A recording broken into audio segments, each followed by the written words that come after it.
Hello বন্ধুরা, আমি নীল আর আপনারা দেখছেন নীল টেক বাংলা। তো বন্ধুরা, আজকে আমি তোমাদেরকে দেখাবো যে তোমাদের হোয়াটসঅ্যাপে যদি কেউ এসএমএস করে সেই এসএমএসটা আবার ডিলিট করে দেয়, তাহলে তোমরা সেই ডিলিট হওয়া এসএমএসটা কীভাবে দেখবে। তো এর জন্য ছোট্ট একটা অ্যাপ্লিকেশন তোমাদের কিন্তু ডাউনলোড করে নিতে হবে। তো অ্যাপটা কীভাবে ডাউনলোড করবে সেটা আমি ভিডিওর শেষে দেখিয়ে দিচ্ছি গিয়ে।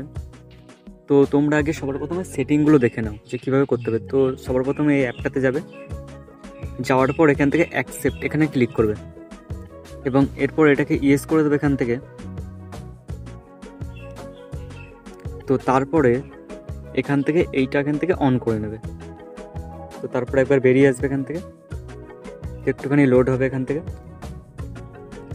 তো এরপর এখান থেকে হোয়াটসঅ্যাপ সিলেক্ট করে দেবে তোমরা এবং এরপর এখান থেকে নেক্সট করে দেবে। এরপর ইয়েস সেভ ফাইলস এখানে ক্লিক করে দেবে। এরপর এগুলো অ্যালাউ করে দেবে।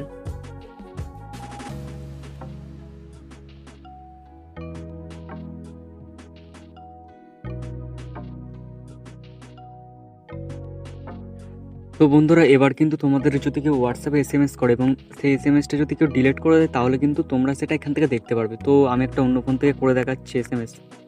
তো আমি এর জন্য হোয়াটসঅ্যাপে চলে যাবো তোমাদের দেখানোর জন্যে।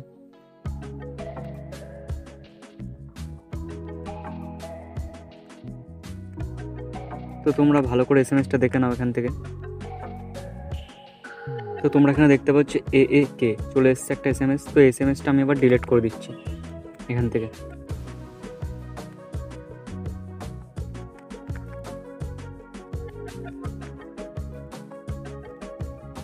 তো ডিলিট করে আমি এভরিওয়ান করে দিলাম। তো তোমরা দেখতে পাচ্ছ এখানে কিন্তু এসএমএসটা ডিলিট হয়ে গেছে।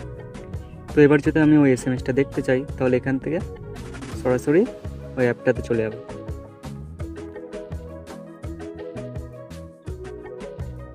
তো বন্ধুরা, তোমরা এখানে দেখতে পাচ্ছ কে এসএমএসটা কিন্তু এটা ছিল, এখানে সরাসরি কিন্তু দেখিয়ে দিচ্ছি। তোমরা যদি এই অ্যাপটা ডাউনলোড করতে চাও, এবার তোমরা সরাসরি চলে যাবে প্লে স্টোরে এবং এখানে গিয়ে সার্চ করবে WHATA হোয়াটস রিমুভড প্লাস। তো এবার এখান থেকে এটা ওপেন করে নেবে, ইনস্টল করে ওপেন করে নেবে। তো আমার যেহেতু করা আছে তাই আমি তোমাদের দেখিয়ে দিলাম সরাসরি।